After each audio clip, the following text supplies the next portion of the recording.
Bismillahirrahmanirrahim. Assalamualaikum warahmatullahi wabarakatuh dan salam sejahtera. Cikgu ucapkan kepada anak-anak pelajar di luar sana, para guru sejarah dan para ibu bapa, semoga kalian di luar sana berada dalam keadaan sihat walafiat hendaknya. Baiklah, terlebih dahulu cikgu perkenalkan diri cikgu terlebih dahulu, iaitu Cikgu Muhammad Razali bin Cik Hamid, Guru Cemerlang Sejarah SMK Kampung Cengal, Kota Baru, Kelantan. Jadi pada hari ini cikgu akan fokus kepada tajuk. Yang seterusnya berkaitan dengan tajuk yang cikgu nak fokuskan pada hari ini ialah yang berkaitan seterusnya. Tajuk yang cikgu nak fokus pada hari ini ialah Sejarah Tingkatan 3. Sejarah Tingkatan 3 KSSM Bab 1, Kedatangan Kuasa Barat. Baiklah, 1.1 subtajuk daripada bab 1 ialah kestabilan dan kemakmuran negara kita. Baiklah, kita skor A sejarah. Daripada tajuk tersebut, fokus utama cikgu pada hari ini ialah 1.1.2 yang berkait dengan buku teks. Diharapkan pelajar-pelajar di luar sana harap dapat menulis dan mencatat apa yang cikgu nak utarakan dan nak kongsikan sebentar lagi pada anda semua. Tajuknya, subtajuk ialah hasil bumi dan sistem ekonomi. Hasil bumi dan sistem ekonomi. Ini merupakan subtajuk daripada bab 1. Diharap anak-anak dapat mencatat apa yang cikgu nak kongsikan sebentar lagi. Baiklah, seterusnya diharapkan pelajar-pelajar di luar sana dapat mengikuti apa yang cikgu nak bincangkan pada hari ini. Hasil pembelajaran daripada DSKP, diharapkan pelajar-pelajar di luar sana dapat menerangkan kestabilan dan kemakmuran di negara kita. Itu merupakan DSKP 7.1.1. Dan K, apakah K? K ialah kewarganegaraan dan nilai civic 7.1.5, iaitu menjelaskan kepentingan memanfaatkan sumber kekayaan di negara kita. Jadi, cikgu harap dua hasil pembelajaran ini diharapkan pelajar-pelajar di luar sana dapat menguasai apabila di akhir pembelajaran nanti, insya-Allah. Baiklah, seterusnya. Di sini cikgu nak tarik perhatian pelajar-pelajar semua. Sebelum kita pergi dengan lebih lanjut dan mengupas secara tidak langsung atau secara langsung berkaitan dengan tajuk pada hari ini, cikgu nak kemukakan dua istilah yang penting dalam subtajuk ini, iaitu istilah yang pertama ialah sistem timbang dan sukat. Apakah maksudnya pelajar-pelajar? Maksudnya ialah sebagai alat digunakan dalam perdagangan. Ini merupakan sistem timbang dan sukat. Sekiranya anak-anak pelajar tidak mengetahui istilah ini, sukar bagi pelajar-pelajar untuk menguasai tajuk dan untuk menjawab soalan berkaitan objektif atau struktur ataupun esei. Dan yang kedua, sistem cukai. Maksud sistem cukai ialah bayaran yang dikenakan oleh pemerintah kepada pedagang. Ini cukai. Kalau dilihat pada hari ini ialah cukai merupakan bayaran yang dikenakan. Jadi diharapkan pelajar perlu menguasai istilah sejarah. Amat penting istilah ini untuk menguasai konsep dalam satu-satu tajuk. Tanpa kita menguasai istilah, memang sukarlah kita untuk memahami kata kunci dalam soalan ataupun tugasan yang diutarakan dalam soalan bagi kita ingin menjelaskan ataupun hala tuju sesuatu jawapan. Baiklah, seterusnya. Kemakmuran. Jika dilihat kemakmuran. Kemakmuran kalau membawa maksud ialah keamanan, kestabilan. Kemakmuran dilihat di sini dalam konteks tajuk ini ialah negara kita. Yang kita kenali pada hari ini memanglah mempunyai tanah yang subur, hasil bumi yang banyak, sumber makanan, flora dan fauna. Ini kemunculannya. Kemunculan pelabuhan membolehkan negara kita memperdagangkan hasil bumi. Okey, baiklah, seterusnya. Seterusnya, hasil bumi dan hasil alam. Apakah hasil bumi, pelajar-pelajar semua? Hasil bumi ialah sumber bahan mentah yang ada di negara kita.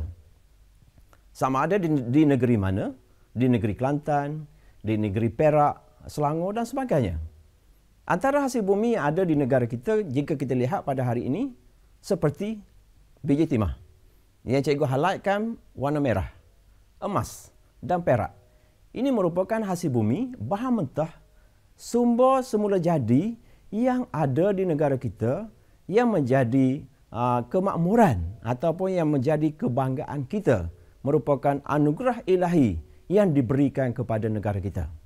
Oleh itu, kita sebagai warga negara harus memanfaatkan hasil bumi ini untuk memakmurkan negara. Yang kedua, negara kita sebagai pusat pengeluaran sumber hasil hutan. Apakah hasil hutan? Hasil hutan ialah seperti rotan, seperti daun mengkuang. Ini merupakan hasil hutan untuk dijadikan kraftangan. Dan jika dilihat yang ketiga, negara kita kaya dengan hasil laut. Apakah hasil lautnya? Okey, antara hasil laut di sini ialah sirip ikan hiu, timun laut dan mutiara. Ini hasil bumi yang perlu kita tahu. Sama ada bahan mentah ataupun hasil alam. Jadi cikgu pertegaskan sekali lagi bahawa biji timah, emas dan perak. Seterusnya ialah pengeluaran hasil hutan, sirip ikan hiu, timun laut dan mutiara. Ini merupakan hasil alam yang perlu kita manfaatkan. Hasil-hasil bahan mentah ini kita merupakan anugerah yang diterima oleh negara kita bagi memakmurkan negara. Okay, baiklah pelajar-pelajar, kita teruskan lagi. Dilihat di sini. Jika dilihat kepada gambar ini, apakah kegiatan mereka itu? Itu persoalannya. Jadi, anak-anak itu merupakan kegiatan mendulang secara tradisional. Adakah perkara ini ataupun kegiatan ini dilakukan pada hari ini? Cikgu percaya mana sudah tiada. Ini merupakan kegiatan tradisional yang berlaku pada masa dahulu. Kerana aktiviti mendulang pada masa itu sebelum penggunaan kapal korek, sebelum adanya teknologi moden. Ini merupakan kegiatan tradisional, kaedah lama, tapi digunakan. Jadi perkara kegiatan ini, pelajar-pelajar perlu mengetahuinya. Kerana apa? Kerana kegiatan inilah pada peringkat awal daripada mendulang kapal korek. Kapal korek merupakan kaedah yang moden dalam melombong biji timah. Okey, dilihat seterusnya. Baiklah pelajar, kita teruskan lagi. Kita tengok. Manfaatkan hasil alam. Masyarakat tempatan mempunyai sifat yang kreatif. Apakah kekreatifannya? Iaitu mempunyai kemahiran yang tinggi. Kemahiran yang tinggi ialah mahir dalam pembuatan, mahir dalam ciptaan, seni reka. Sama ada daripada hasil alam, tanah liat, dijadikan satu kraftangan. Okey, yang seterusnya terdapat daun mengkuang. Adakah anda mengetahui daun mengkuang? Daun pandang, nipah, buluh yang boleh dianjang menjadi tikar atau bakul. Ini merupakan sumber ekonomi atau sumber alam yang ada, perlu kita manfaatkan bagi memakmurkan negara kita ataupun meningkatkan ekonomi di negara kita. Jika dilihat di Sarawak terdapat kegiatan menenun kain, menyulam selendang. Jadi antara Semenanjung dan Sarawak semuanya ada kegiatan. Kegiatan ini memanfaatkan hasil alam. Di mana hasil-hasil alam ini diperoleh? Maknanya di negara kita, iaitu hasil bumi, di tumbuh-tumbuhan, di dalam hutan, semula jadi kota istiwa yang menjadi manfaat kepada masyarakat di negara kita. Baiklah, seterusnya pelajar. Jika dilihat pada gambar ini, apakah yang mereka lakukan? Kegiatan memungut hasil hutan. Jika dilihat pada hari ini di negara kita memang banyak hasil hutan.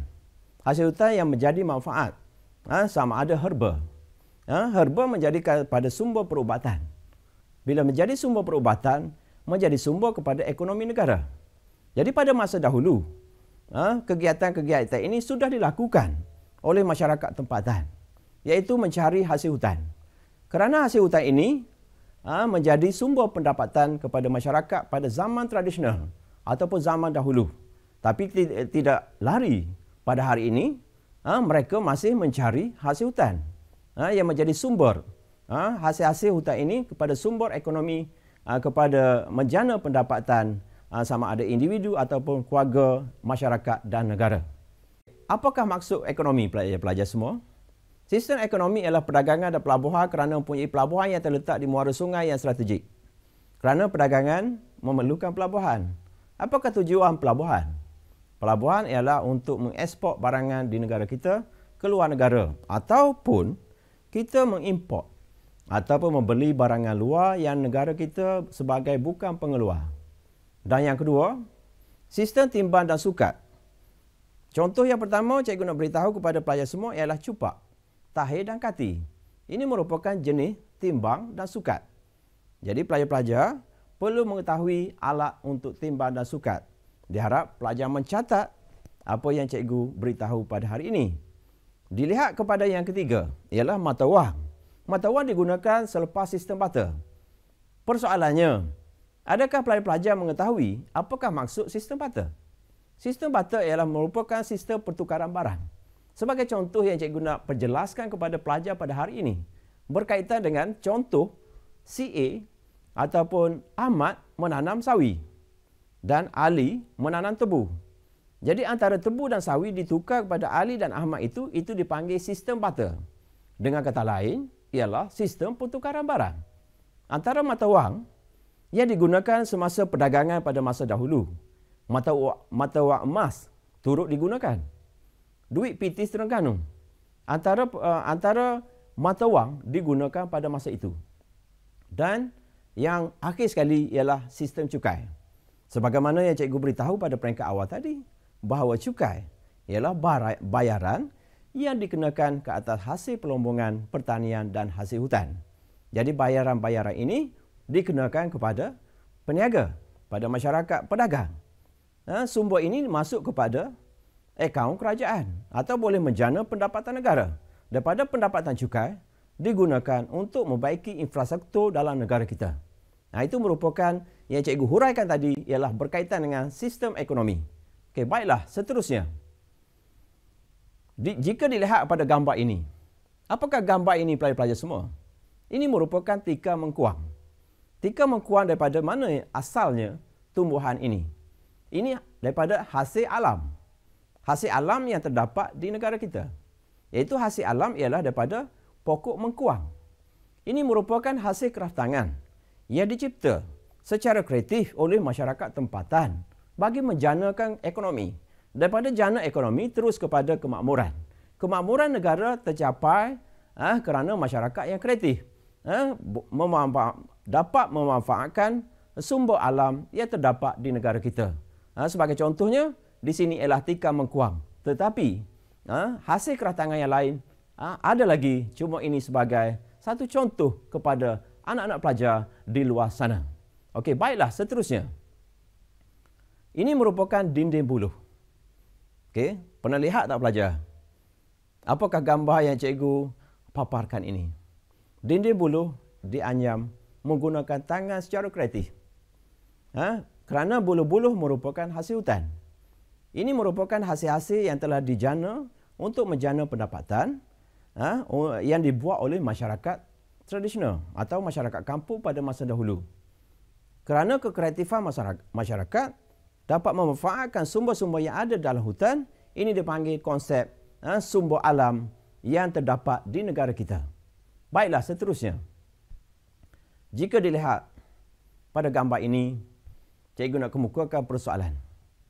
Apakah kegunaan bahan-bahan yang cikgu paparkan ini? Apakah? Iaitu namanya ialah rempah ratus. Kegunaan rempah ratus, kalau sekiranya zaman Portugis atau zaman penjajah dahulu, Rempah ratus ini digunakan untuk memanaskan badan sebagai kesihatan. Ini merupakan alat masakan, memasak, sama ada cara tradisional ataupun cara yang moden. Rempah ratus merupakan sumber ekonomi ataupun hasil bumi ataupun sumber alam yang terdapat di negara kita. Sumber-sumber ini diharapkan, maknanya masyarakat pada zaman dahulu mengambil sumber ini untuk dijana sebagai sumber ekonomi, pendapatan keluarga dan masyarakat pada masa itu. Baiklah, seterusnya. Jika dilihat kepada barang-barang yang cikgu paparkan tadi, hasil-hasil kraftangan daripada sumber alam yang terdapat di negara kita, sama ada di hutan ataupun di bawah tanah, semuanya hasil bumi. Hasil bumi dan sumber alam. Kerana cikgu fokus kepada hari ini ialah hasil bumi dan sumber alam.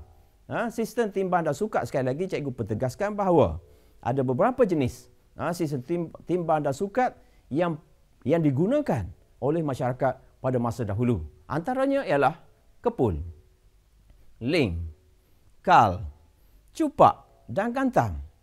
Saya percaya kebanyakan pelajar pada hari ini ataupun generasi remaja pada hari ini tidak berjaya ataupun tidak mengenali alat-alat ini. Tetapi tak apa. Cikgu perjelaskan bahawa inilah merupakan alat yang digunakan untuk menimbang barangan, bijirin pada masa dahulu. Cupak yang paling besar sekali ialah gantang. Yang paling kecil sekali ialah kepul. Ini merupakan alat timbang dan sukat.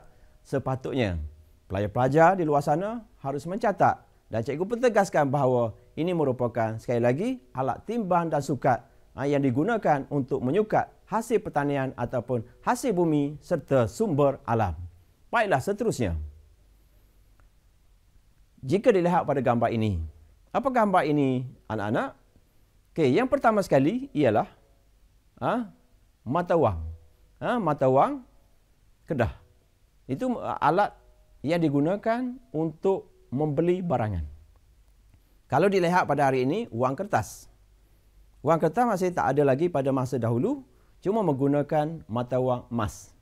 Ini contoh yang cikgu beri digunakan di negeri Kedah.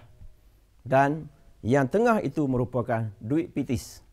Duit pitis digunakan di negeri Terengganu.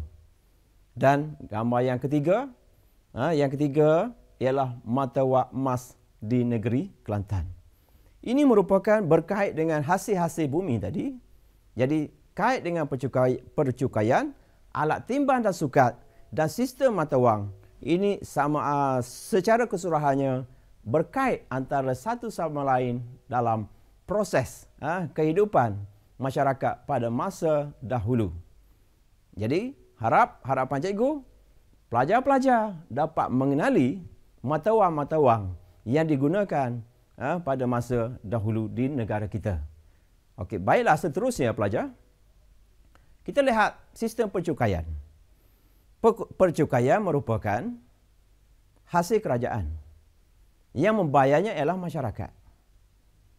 Yang pertama, aktiviti perdagangan yang pesat boleh mengembangkan lagi bidang percukaian. Ini memberi petanda yang positif kepada sesebuah negara dan masyarakat. Mengapa? Kerana dapat mengembangkan ekonomi daripada sumber yang dibayar oleh masyarakat melalui cukai. Itu yang pertama. Yang kedua, cukai ke atas hasil pelombongan. Pelombongan yang sebagaimana yang cikgu beritahu tadi ialah biji timah, emas, perak. Jadi segala hasil aktiviti ini perlu dibayar cukai kepada pihak kerajaan. Ataupun dengan kata lain, pada masa dahulu dipanggil pemerintah. Pertanian dan hasil hutan. Hasil-hasil yang diperoleh daripada sumber alam dan hasil bumi ini perlu dibayar cukai. Kepada siapa? Kepada pemerintah. Mengapa perlu membayar cukai? Masyarakat perlu membayar cukai untuk menjana ekonomi negara. Untuk melangsungkan sistem di negara kita. Dan yang ketiga, cukai merupakan sumber pendapatan. Sebagaimana yang cikgu beritahu tadi, bahawa disalurkan untuk memakmurkan negeri. Semua negeri dimakmurkan melalui hasil-hasil cukai. Daripada wang-wang cukai digunakan untuk membangunkan infrastruktur. Sebagai contohnya, jalan raya, sistem telekomunikasi itu antara cukai yang perlu dibayar oleh masyarakat. Ini merupakan hasil kepada kerajaan, pemerintah membangunkan semula negara daripada cukai yang dibayar oleh setiap masyarakat. Okey, baiklah seterusnya. Ini merupakan soalan ulang kaji daripada pembelajaran tadi. Sedikit sebanyak yang cikgu nak paparkan beberapa soalan lah. Sedikit saja soalannya. Cuma ini sebagai pengukuhan dan penggayaan kepada pelajar-pelajar di luar sana supaya soalan ini, sekiranya pelajar boleh menjawab soalan ini, pelajar sudah menguasai apa yang cikgu bincangkan sebentar tadi. Lihatlah soalan yang pertama. Marilah lihat soalan yang pertama. Apakah sistem yang digunakan oleh pedagang sebelum mata wang diperkenalkan? Sebentar tadi cikgu sudah bincangkan. Jawapan A, sistem barter. B, cukai perniagaan. C, melalui pemerintah. D, sistem serahan. Jadi tak lain tak bukan. Memang jelas terpancar bahawa sistem barter lah. Sebelum penggunaan mata wang, sistem barter diperkenalkan. Sekali lagi cikgu beritahu, apa itu sistem barter? Sistem barter ialah sistem pertukaran antara barangan, jenis barangan A menukar kepada jenis barangan B. Sistem barter, pertukaran barangan yang lain kepada barangan yang lain dipanggil sistem barter sebelum mata wang diperkenalkan. Okey, baiklah seterusnya. Terbincang soalan yang berikutnya. Soalan yang kedua, apakah nilai yang ada pada masyarakat tempatan dalam usaha memanfaatkan sumber alam? Sumber alam merupakan hasil bumi ataupun hasil yang terdapat dalam negara kita. Sama ada di mana-mana negeri yang ada itu merupakan sumber alam. Jadi soalan yang dikendaki nilai. A, bijaksana. Adakah A? Sekiranya tidak, pangkah jawapan A. Tandakan di tepi ialah TK, tidak berkait. B, rajin. Adakah rajin sesuai dengan nilai sumber alam? Jadi kita kena buat persoalan semasa memilih jawapan. C ialah kreatif. Tadi cikgu sudah beritahu bahawa masyarakat pada zaman dahulu memang amat kreatif dalam proses penciptaan. Sebagai contohnya mencipta tikar mengkuang. Sebagai contohnya mencipta dinding buluh. D, inovatif. Inovatif merupakan era moden. Kreatif merupakan era tradisional. Jadi tak lain tak bukan. Jawapan yang tepat pada soalan yang dikemukakan ini ialah jawapan C, iaitu masyarakat pada masa dahulu memang kreatif dalam mencipta dan memanfaatkan sumber alam yang terdapat di negara kita. Baiklah, soalan yang seterusnya pelajar. Di sini sebelum cikgu bincangkan soalan struktur berkaitan dengan tajuk hasil bumi dan sumber alam, ada 5 perkara yang pelajar-pelajar perlu catat. Sebelum kita menjawab, perlu kita menggariskan, perlu kita mengupaskan apa yang terdapat dalam soalan. Baiklah, yang pertama, tugasan. Yang kedua, kata kunci. Yang ketiga, dimensi. Yang keempat, item. Yang kelima, skop. Dalam soalan struktur ataupun soalan struktur bahagian B dan soalan bahagian C ialah esei. Bagi sejarah menengah rendah ataupun dahulu dipanggil PT3, pentaksiran tingkatan 3. Okey, tugasan ialah apakah mengapakah. Contoh, kata kunci, subtajuk dalam soalan. Dimensi. Dimensinya ialah siapakah yang terlibat dalam soalan itu. Sama ada pemerintah, pemimpin ataupun rakyat. Dan berbalik kepada item. Item terbagi kepada 2 sahaja pelajar. Iaitu positif dan negatif. Dan bidang soalan sejarah ada 3 sahaja yang besar. Diharap anak-anak perlu mencatat dan cuba ingat. Bidang politik, ekonomi dan sosial. Tadi cikgu sudah bincang. Bidang apa yang kita bincang pada hari ini? Apakah jawapannya? Jawapannya ialah berkait dengan bidang ekonomi. Kerana sumber alam dan hasil bumi. Saya percaya, ataupun cikgu percaya, semua anak-anak boleh mengetahui aspek tersebut. Baiklah, cikgu nak paparkan soalan struktur sekarang. Seterusnya, soalan struktur yang pertama. Cikgu baca soalan. Baiklah, boleh sama-sama mencatat dan cuba fikirkan sama-sama jawapan yang lain selain daripada yang cikgu paparkan. Pertama, Maklumat berikut berkaitan dengan kemakmuran negara yang menarik kedatangan kuasa barat. Memanglah, tadi cikgu sudah beritahu bahawa kemakmuran negara kita memang ramai negara-negara lain, terutamanya di Eropah, di negara-negara barat, memang berlumba-lumba untuk masuk ke negara kita. Apakah tujuannya? Tujuannya ialah kerana negara kita memang kaya dengan bahan mentah pada masa itu. Jadi ini merupakan salam pada soalan. Menarik kedatangan kuasa barat. Kuasa barat seperti Perancis, Rusia. Itu antara kuasa-kuasa barat yang datang ke negara kita. Tapi negara kita ialah didatangi oleh British ataupun Britain. Dan stimulusnya ialah kesuburan tanah. Sebagaimana kita ketahui, tanah yang subur. Tanah yang subur memang sesuai untuk bercucuk tanam. Dan terdapatnya sumber makanan. Kalau dilihat, cikgu beritahu berkaitan dengan flora dan fauna. Flora dan fauna merupakan sumber hasil laut, sungai, tumbuh-tumbuhan. Itu merupakan flora dan fauna yang menjadi sumber ekonomi kepada negara kita. Sebagai contoh tadilah, cikgu beritahu buluh, tikar mengkuang, itu antara sumber alam yang terdapat di negara kita. Soalannya, senaraikan dua hasil bumi yang terdapat di negara kita. Memang, jika dilihat hasil bumi memang banyak. Cuma di sini, cikgu harap pelajar-pelajar di luar sana memberi jawapan lebih daripada peruntukan markah. Sekiranya markah hanya 2. Pelajar perlu menulis 3. Tapi di sini cikgu cadangkan hanya 3. Sedangkan ada lagi jawapan yang lain. Jawapan yang pertama ialah biji timah. Yang kedua ialah emas. Dan yang ketiga ialah perak. Ini merupakan hasil bumi yang menjadi tarikan kepada kuasa barat untuk datang menguasai negara kita. Jadi markah pelajar ini akan dapat 2/2. Markah penuh. Baiklah, soalan yang seterusnya. Soalan B. Bagaimana masyarakat tempatan dapat memanfaatkan sumber alam di negara kita? Ini merupakan soalan kemahiran berfikir. Kemahiran berfikir ataupun dengan kata lain dipanggil soalan kebat. Jadi, bagaimanakah itu melibatkan cara ataupun langkah? Ini dipanggil kata tugas. Sumber alam merupakan kata kunci. Jadi di sini cikgu ingin pertegaskan dan nak beri peringatan kepada pelajar-pelajar. Ini merupakan cadangan jawapan yang lengkap dalam bentuk ayat yang lengkap, satu perenggan bagi struktur.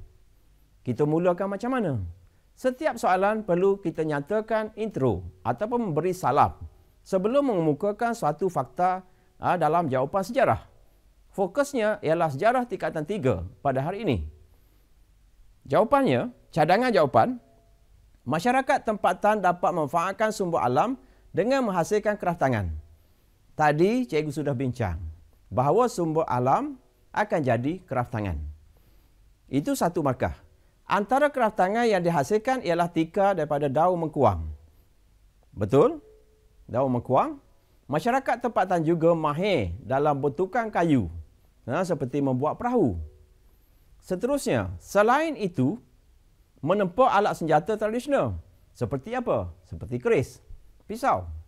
Itu antara senjata tradisional. Akhir sekali, terdapat juga kegiatan menenun kain, pula dan menyulam selendang oleh masyarakat Sarawak. Tetapi di sini, semua yang cikgu bincangkan tadi memang ada dimasukkan dalam jawapan. Di mana jawapan yang kita ambil semuanya? Jawapan yang diambil tak lari tak bukan, semuanya terdapat dalam buku teks, iaitu dalam bab 1 tingkatan 3. KSSM. Diharap yang bertanda merah itu merupakan fakta. Cikgu cadangkan supaya pelajar di luar sana supaya menulis satu ayat yang lengkap. Kerana dengan ayat yang lengkap inilah anda memperolehi markah yang maksimum. Ataupun dengan kata lain, memperoleh markah yang cemerlang dalam peperiksaan. Kerana apa? Kerana kita perlu memberi jawapan lebih daripada peruntukan markah yang terdapat dalam soalan tersebut. Ini merupakan satu contoh dan cadangan jawapan. Jawapan yang lain boleh diterima kerana ini ialah kebat, kemahiran berfikir aras tinggi. Baiklah, seterusnya pelajar, terlihat kepada soalan C.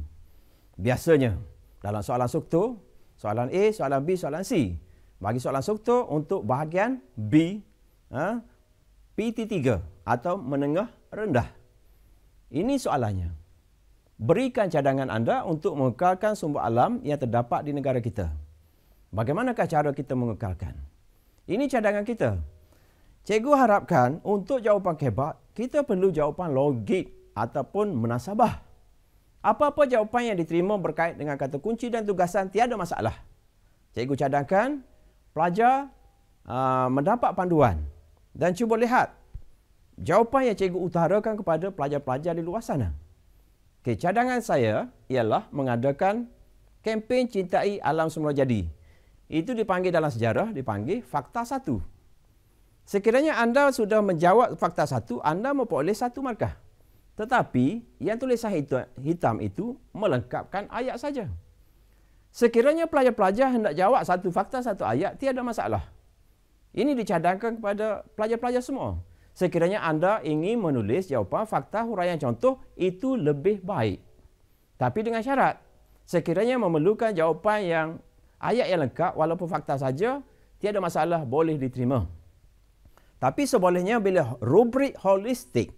Bila rubrik holistik, pelajar perlu menyatakan fakta huraian dan contoh, khususnya bagi soalan kebat, terutamanya dalam bahagian C, iaitu bahagian soalan esei.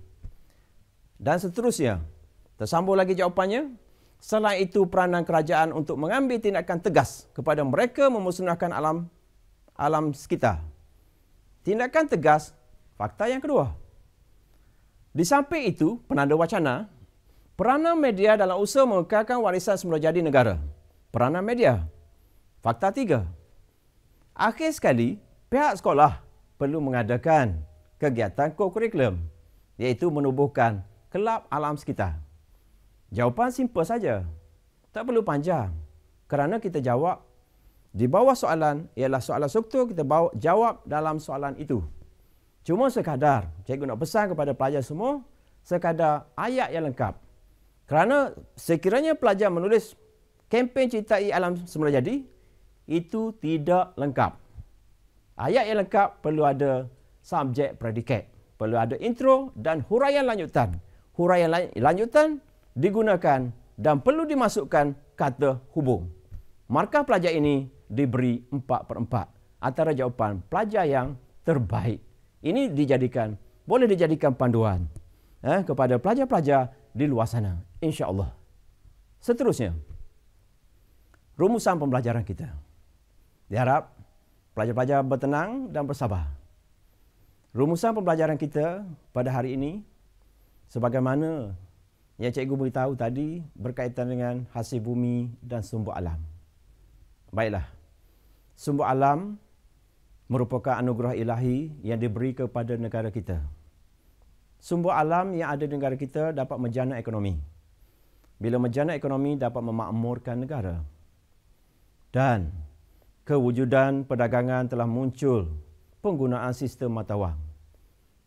Seterusnya timbang, sukat dan percukaian. Ini sistem mata wang, timbang dan sukat percukaian memang berkait antara satu sama lain. Jadi pelajar kena buat hubung kait kerana dia melibatkan aktiviti perdagangan. Sebagai warga negara, negara bebas, berdaulat, merdeka, kita haruslah memelihara sumber alam untuk dimanfaatkan kepada generasi hari ini dan akan datang. Diharapkan apa yang cikgu kongsi pada hari ini mendapat panduan dan boleh memberi manfaat untuk anda gunakan sama ada di rumah atau sekolah, dan panduan belajar dan cara-cara menjawab soalan objektif dan struktur. Cikgu harapkan sedikit renungan, perkongsian seterusnya kepada pelajar-pelajar di luar sana. Sedikit kata-kata semangat yang cikgu nak kongsi supaya anda sabar dan tenang dalam dunia yang mencabar.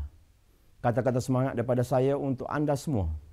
Orang yang pandai tak semestinya berjaya, tetapi orang yang rajin dan sabar pasti berjaya. Itulah merupakan kata-kata semangat yang dapat dikongsi kepada anak-anak pelajar menengah rendah, khususnya sejarah tingkatan 3. Semoga anda ceria dan meneruskan ulang kaji pelajaran di rumah. Semoga bermanfaat dan saya, Cikgu Muhammad Razali, sekali lagi mengucapkan ribuan terima kasih kerana anda setia bersama saya. Sekian, wabillahi taufiq wal hidayah. Wassalamualaikum warahmatullahi wabarakatuh. Dan kita jumpa lagi di lain-lain rancangan. Sekian, terima kasih. Bye-bye.